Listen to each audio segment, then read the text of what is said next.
Tem uma outra pergunta aqui, Charles, do Romário. Deixa eu colocar a pergunta dele aqui na tela. Charles, você pode falar sobre tape reading e a leitura de fluxo no Trader Evolution? Posso sim. A única questão é que esse é um assunto meio extenso e não vai dar para entrar em muitos detalhes. Na verdade, vai ser só uma palhinha por cima, assim, só um modo visual. Tá? Bom, maravilha. Uma das primeiras coisas que você tem que ter em mente é que, por exemplo, eu vou pegar aqui o meu gráfico e vou editar ele e vou pegar aqui o gráfico de tick com um ticket. Vou pedir para mostrar o volume em pontos e mostrar isso aqui, ó, mostrar o book de ofertas junto. O que vai acontecer aqui? Eu vou dar um aplicar. Em primeiro lugar, ele vai começar a carregar e o histórico de negociação que forma o gráfico, ele vai ficar feito corretamente. Aqui, ele vai montar um book de ofertas. À medida que tiver uma negociação, ele vai começar a montar um gráfico de calor, um gráfico de cor, mas ele não pega todo o book, ele pega só o que está mais próximo. Aonde? Quanto mais clarinho, maior o volume. Quanto mais escuro, menor o volume. Você consegue verificar o comportamento das tuas negociações. Aqui você tem qual é o preenchimento que teve até aquele momento, quando você está mudando os seus tempos, né? E ele vai mostrando, tá? Um mapa de calor em cima do fluxo. Essa tem a vantagem de ter a boleta do lado, tá? Um segundo ponto para trabalhar com o tape reading é que, além desse gráfico aqui, tem um outro gráfico que eu gosto muito. Você tem que ter em mente que existem várias maneiras de você trabalhar com o tape reading.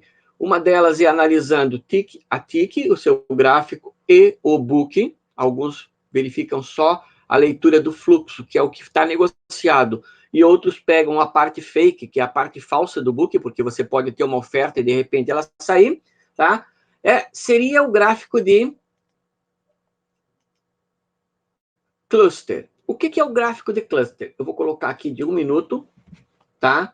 Vou pedir, que eu gosto, que é mais o par personalizado. Vou colocar de um lado o volume de compra, do outro lado o volume de venda. Vou aplicar, ele vai limpar e vai começar a carregar os tickets e vai montar o seguinte. Ele monta, lembra que eu coloquei o volume comprado, o volume vendido. Com isso, você consegue olhar aqui naquele preço em particular, você teve tantas negociações, tantos contratos comprados, tantos contratos vendidos. Consegue verificar a diferença entre eles e ele forma um degradê. Mais uma vez, quanto mais claro a cor do degradê, maior o volume negociado daquele preço. E ele faz um ressalto que me diz qual é o maior volume daquela vela. Vela, sim, porque notem que à esquerda você tem um vermelho ou verde. Esse vermelho seria o corpo da vela e o resto, para fora, seriam as sombras. Então, você tem uma olhada como é que ficou o mercado, como é que ficou a compra, como é que ficou a venda, como é que ficou o comportamento da vela e qual foi o preço mais agredido, tá?